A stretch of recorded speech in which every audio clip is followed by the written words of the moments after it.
came into the room and she's like, look at my phone. And then I couldn't see it, so I had to look at mine. I'm like, oh. Yeah, it's going to be a good game, but I can't bet against Tom Brady. I have the Bucs winning 31-27 and Tom Brady going to his 10th championship. Aaron Rodgers and his people were like, they listened to our episode and they said, hold our cheesehead or coat. Donovan Mitchell, who right now looks to be a superstar. Just amazing. And I don't care what the Red Sox got for trading Mookie Betts and David Price. The Dodgers, in my opinion, win it. I don't have to see what players they gave up. Yeah, that's not just the Chiefs. That's Andy Reid. He knows the defenses so well because he's such a great offensive mind. Well, you said you can't bet against Tom Brady, and as a Cowboys fan and what I just did last weekend, I am not going to bet against Aaron Rodgers. It was a great series. Game 4 was one of the best games I've ever watched in my entire life. It just goes to show the offense for the Dallas Stars could not keep up. And when the defense needed to step up, the Lightning's offense just overpowered them. Chris Paul is one of the most underrated players of all time. He's been the best player wherever he goes, and that includes with the Rockets. Yeah, Connor McDavid, Leon Draisaitl. I mean, that's all I can really say. There's 2 of the top 5 players in the league, and they are very, very good. Yeah, and I really think the Clippers' chance to win the championship was last year, and they were up 3-1 against the Denver Nuggets. Hello, I'm Taylor Hearn, and you listen to the Outsiders' Opinions with Kevin and Austin.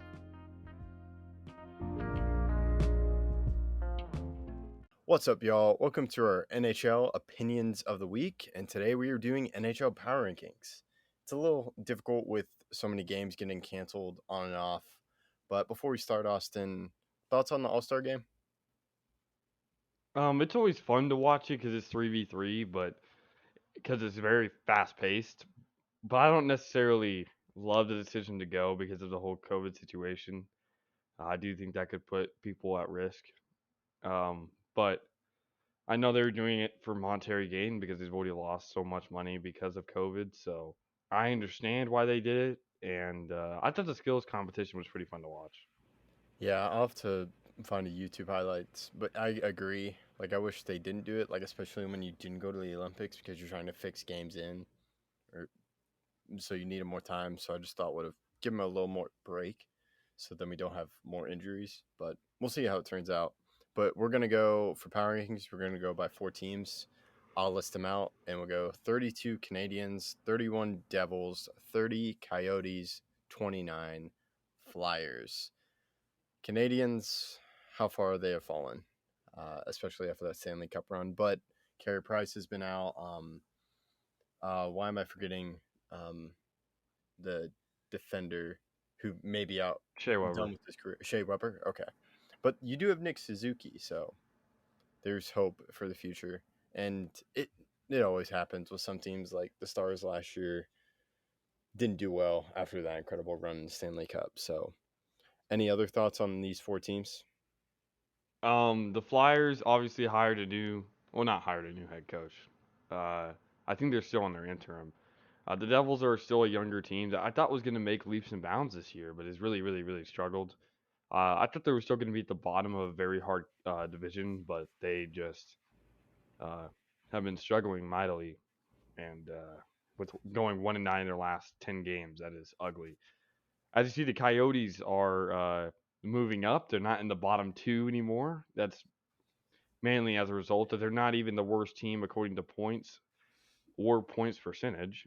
And they're 3-7 in their last 10 versus Montreal, who's only won 1 game in their last 10. So I'm excited to see what the Coyotes are doing because they're playing with a lot of heart. They're not a good team, obviously. They're not going to make the playoffs. They're not going to get close to making the playoffs. But they are showing a lot of fight. And I love watching teams that aren't expected to win some surprising games during the year.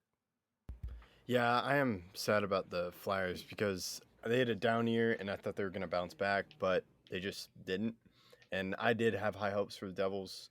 I thought they would leap, but I wouldn't have been surprised with where the Devils are now, but I'm more surprised with the Flyers just having another bad year. So now we'll go to the next 4, which is Ottawa, Sabres, Jets, and Blackhawks. Blackhawks, I think we both had high expectations with the Blackhawks after they acquired Marc-Andre Fleury, and they got why am I forgetting that defenseman's name? They traded away a really good young defenseman to the Blue Jackets for who am I thinking of? Austin. Adam Boqvist? They had traded Adam Bolkfist, who they get in return. They Seth signed him to it. Jones? Yeah, Seth Jones, an 8-year contract, and then he was struggling early on with that contract. So and they're just at 25. We thought they could be a dark horse Stanley Cup finalist. Yeah. They're kind of turning it on, but again, they've only won 3 of their last 10, going 3-5-2. Um, the Jets have struggled. They've also won only 2 games in their last 10, 2-6-2. So a lot of these teams are just struggling. Ottawa, I didn't really have that much high hopes for Ottawa, even though they do have a lot of young talent. They're just not a team with good goaltending right now, and without a consistent guy behind the net to make key stops, and without that, it's hard to be a successful team in this league. Yeah, and how is your prediction holding up with the Sabres? Is there any Uh, goalie close? yeah, no doubt, because Buffalo's only won 14 games, so I'm looking good so far. Okay, we'll keep an update on that. So, because I was thinking that would have been easy, especially with Marc-Andre Fleury with the Blackhawks, but that really hasn't turned out well. Maybe the Stars with why am I forgetting his name? It's not Ottinger, it's Holtby. Because they've been winning with Holtby, so I didn't know. Maybe does he have more than 14 wins?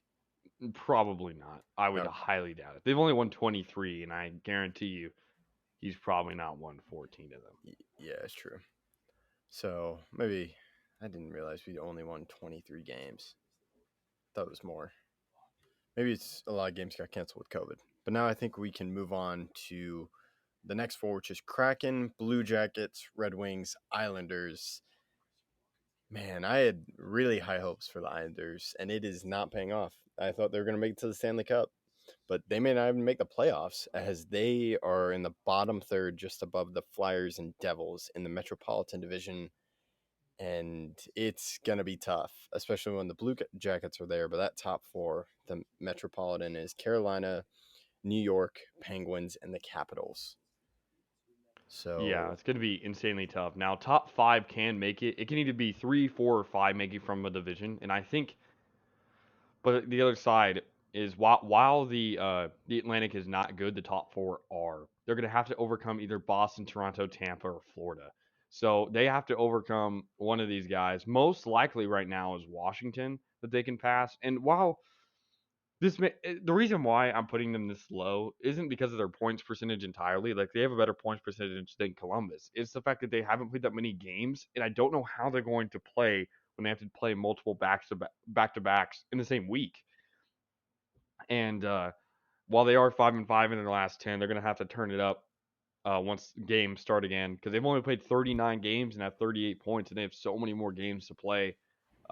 So I'm being cautious with this pick. They could go off. They could win a lot of games in a row and get really hot, but with that many games piled on at the end of the season, that could really influence your team's performance. yeah, and the 3 out of 4 teams, the Kraken, I thought they would do well, but they're taking the normal route. I guess the Golden Knights have spoiled me with expansion teams. Yeah. And then I really like what the Blue Jackets did in the offseason. Red Wings, they seem well on course. They do have some young players, especially their goaltending. Yeah, the Red Wings are getting better. They're not going to be a team that can contend this year, really even for a playoff spot, unless they get extraordinarily hot. But they're still growing as a young team. A lot of their players are young. I like Lucas Raymond. I like Nedeljkovic. I like a good bit of their young players, and I'm excited for the future. Now we go, next 4 teams are Canucks, Sharks, Oilers, and Stars. There's the Oilers and Stars. They, I think, had much higher expectations, but to me, the Canucks and Sharks are exceeding their expectations because they're not in the bottom 4. They're in the middle, and that's good, especially what the Canucks did, getting rid of a lot of their management because it just wasn't working out with they didn't have draft picks, but they also signed players, and it just didn't work out for them. And the Sharks, with the Evander Kane issue, it's good that they're doing well, or they're on the up and up. Oh yeah, 100%. And I really feel like the Sharks could make the playoffs this year, even though they're not in a playoff spot right now. Uh, I do think there's a good possibility that if they get hot, a lot of these teams in the West, if they get hot, they have a chance. Right now, the Central is dominating the playoff teams. The playoff teams are, uh, but that's mainly because of games played. There's certain teams that aren't in or are in because of games played.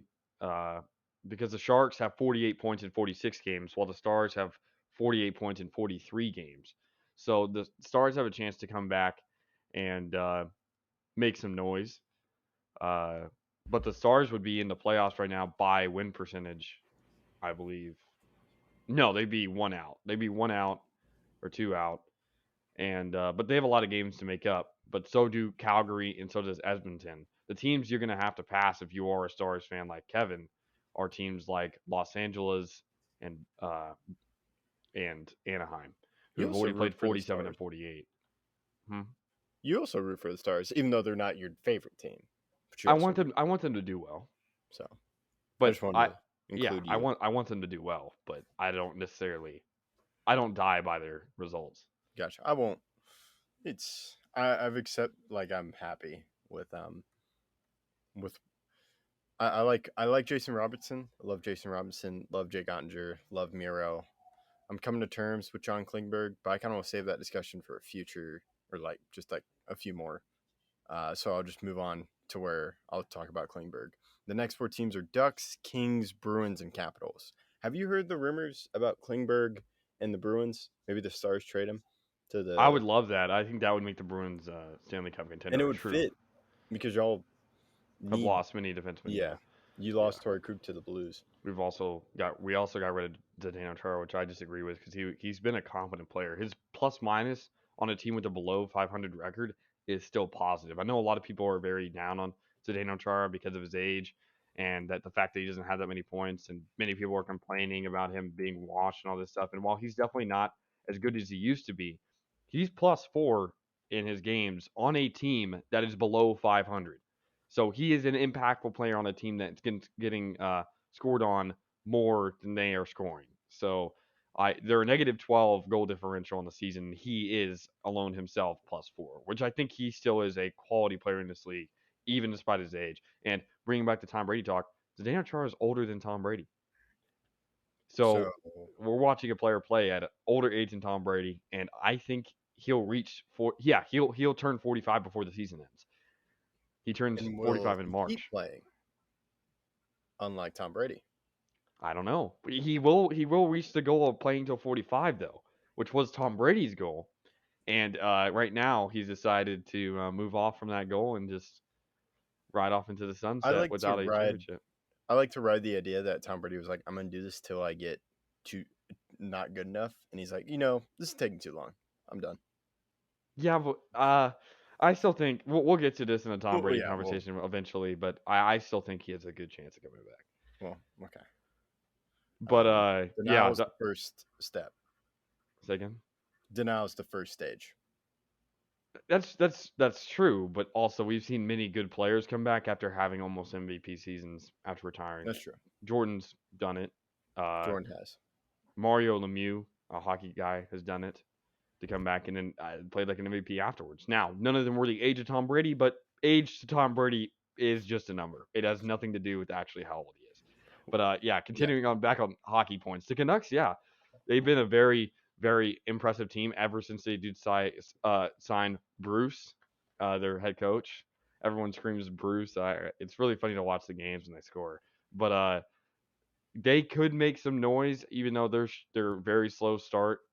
Of They lost a lot of games at the beginning, and that really does affect their chances of making the playoffs. But they could, and Bruce Boudreau is really trying to lead this team into the playoffs.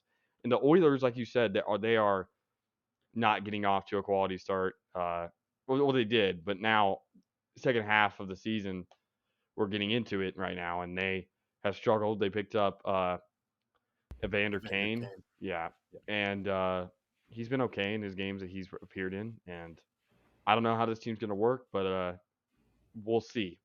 We'll see. The Oilers and Stars are very sporadic. They do not consistently get a lot of wins and losses. They just kind of go on streaks sometimes, but uh, sometimes you just need to get hot at the end like the Stars did 2 years ago. Yep.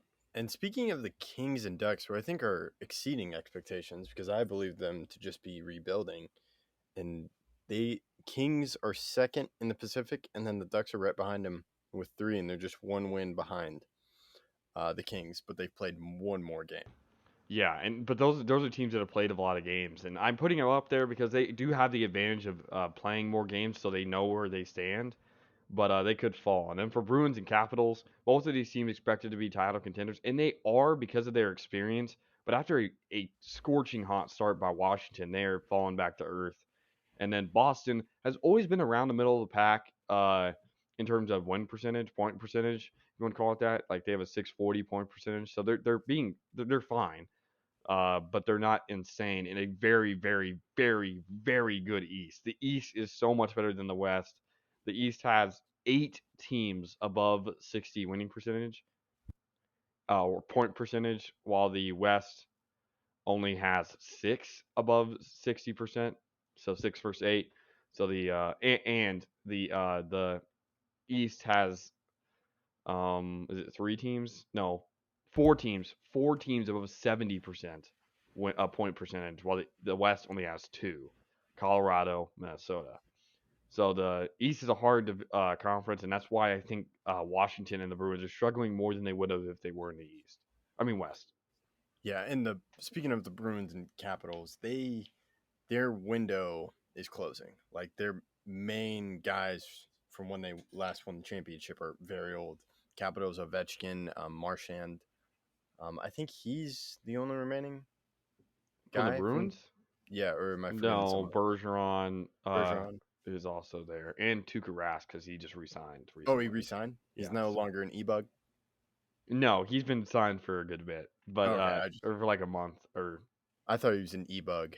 he was, and then now he's actually a goaltender. Oh, okay, I think he's been like a month, but those 3 I think are the last 3, gotcha. because Krejci, David Krejci, who's on the team, left in free agency to go back to his home country, even though he's outstanding. Zdeno Chara's still in the league, Well, yeah, but but I he think he isn't on the wanted team, more obviously. playing time, and the Bruins were like, "We don't want to play you that much."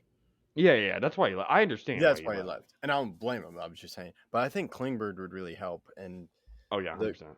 Klingberg, I've kind of made peace with it because if you can get a good return for him, maybe that elevates Stars, who I think are kind of just been middling. If you take away that Stanley Cup, and a lot of the other players are getting paid like 10 million, the top amount, and you can't trade them, and I wouldn't trade them, but that's pretty much it. So now we can go on to the next four, which is Vegas, Calgary, Blues, and Predators. The Blues as we get into the top 10, and the Predators at 9.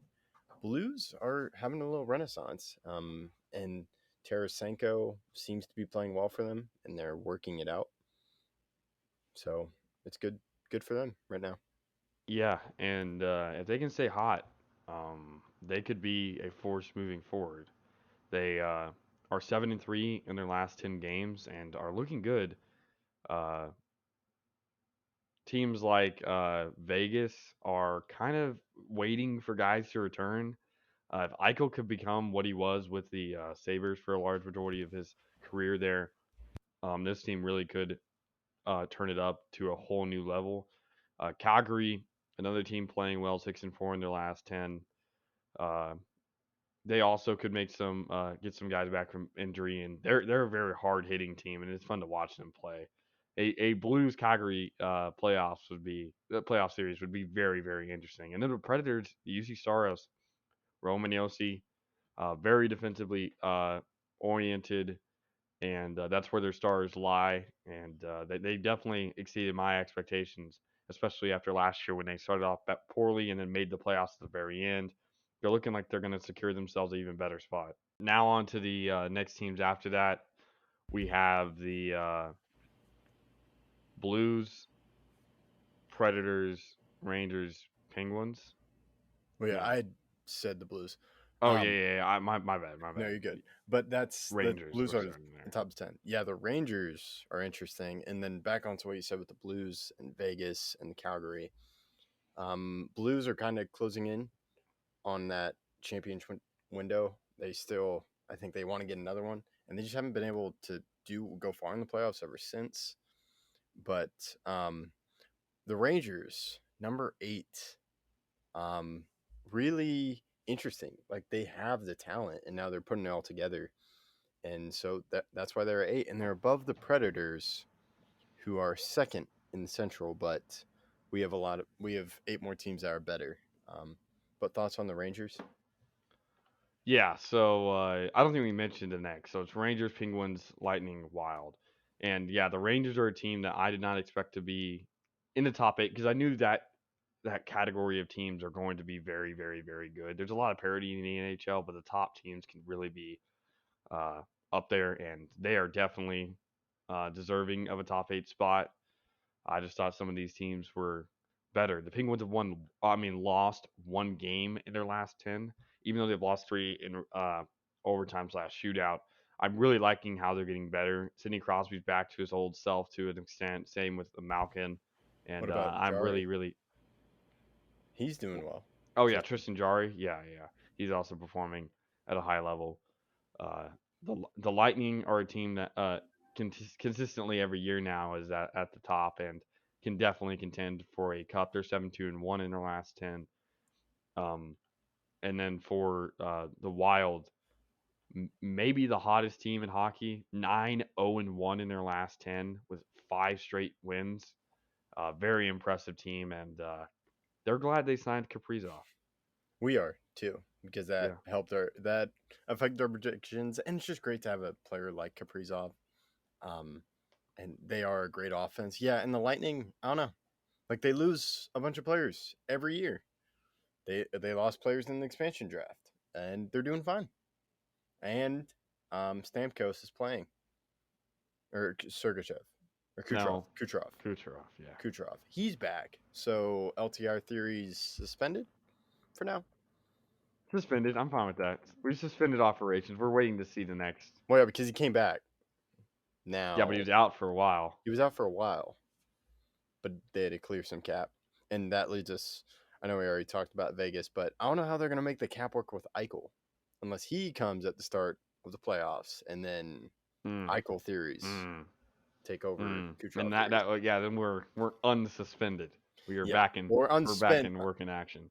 The Kucherov theories are suspended, but if Eichel doesn't come back, then they're not suspended, and then Yeah. LTRR theories are all over the place. So now we'll Final go four. Final Four. Panthers, Maple Leafs, Hurricanes, Avalanche. No surprise that the Maple Leafs are in the top because they're a great regular season team, but postseason, that's what we gotta see. And what are they going to do at the deadline to prepare them for the postseason? Because they did not do well in the postseason, even though they did lose to the team that went all the way to the Stanley Cup final. There are high expectations, so seeing them do well in our top 3 doesn't really surprise me. I'm just looking for what they're going to do in the postseason. Yeah. There's a lot of teams up there because the Panthers lost early against the Lightning in the playoffs last year. The Hurricanes have not made it far. They lost in the second round last year to the Lightning. Uh, and then the Avalanche, they lost in the second round last year to the Vegas Golden Knights. So a lot of these teams at the top consistently cannot make it out of round number 2 at least. The Panthers and the Maple Leafs both lost in round 1. They have not. The Panthers have not won a series since 1996. The Maple Leafs have not won a series since 2002. Both of those before either of us were born. I was born in 2002, but I was born in 2002 as well. their last series loss was in April. So I'm assuming you're older than April because I'm July. I'm June. I'm older than you. Well, still, they lost before you Yeah. were born. So both of those teams have not won a series in our lifetime whatsoever, which is kind of crazy considering that both of those teams have had good teams since then. Yeah, I agree. And Yeah, the Canada is helping out for one of their teams to win a Stanley Cup because they haven't won since the 90s. 1993 Canadians, yeah. So They've made it a couple times since, or more than a couple times, because you have the 2006 Edmonton Oilers, the 2007 Ottawa Senators, you have the Canucks in 2011, and then the first team since then, the Canadians is it last year. 20? Is it 2020? It's the 2020 season, or is it No, 2021? 21. No, it's 2021. It's 2021. Okay, gotcha. I wasn't sure because there's like 4 seasons in a year, but I don't think anyone should be upset with the top 4. I feel they're all pretty reasonable and their opinions. So feel free to add us on Twitter and talk about it in the comments. Any final thoughts, Austin? No, I'm all good.